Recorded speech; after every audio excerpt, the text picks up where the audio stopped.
في الفيديو دوت هحاول اقول لك على ازاي تحل مشكلة ان بعض الاليمنت بتكون مش طالعة او مش شايفها عندك، سواء طلعت لك الرسالة اللي قدامك دي او حتى لو انت لأي سبب مش شايفها. طبعا في اسباب كتير، بس انا هحاول اقول لك اشهر الاسباب او الحالات اللي بتسبب انك مش شايف الاليمنت بتاعك. اول حاجة بتشوفها هي الفي الفيزيبيليتي جرافيك بتاعة الفيو. تاني حاجة بتعمل لها تشيك هي ال VR. يبقى انت لو في مستوى واحد زي كده في عندك ال VR، مستوى القطع لازم يكون على الاليمنت اللي انت مش شايفه. الحاجة التالتة اللي لازم تتأكد منها هي انك لو دخلت جوه اليمنت زي اللمبة دي، ده فاميلي، اتأكد ان جواه برضه في عندك حاجة اسمها الفيزيبيليتي سيتنج، ان هو بيبان امتى وازاي. في حاجة تانية، لو انا عندي هنا مثلا الحدود بتاعت الكروب نفسه ممكن تكون هي السبب. يعني انا لو جبت نفس الاليمنت دي create similar هنا اهي، لكن لو جبتها هنا جات لك الرسالة.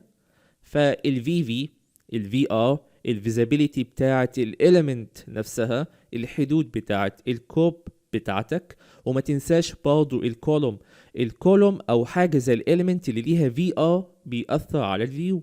يعني انا عندي هنا لو عملت كولوم اركتكتشر بالشكل ده انت شايفه هنا داخل الكولوم كإليمنت لوحده برضه ليه في ار. فالحاجات دي كلها تركز عليها، هي دي السبب بتاع الرسالة بتاعتك اللي بتطلع سواء في الموديل او حتى في الماس. لو انت جيت عملت كتلة واجي عند الماس والسايد كده واعمل ماس ان بليس باي اسم كمثال مش اكتر، وعملت عندي مثلا خط موديل على وليكن مستوى غير اللي انا فاتحه زي المستوى التاني اهو، هتلاقي الرسالة دي، او حتى في الحتة اللي داخل هنا هتلاقي الرسالة دي.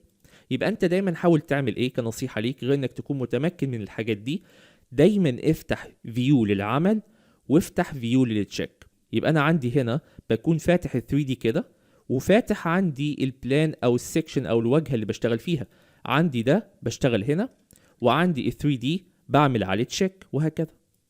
ده اللي حبيت اقوله لك بشكل سريع في الفيديو ده.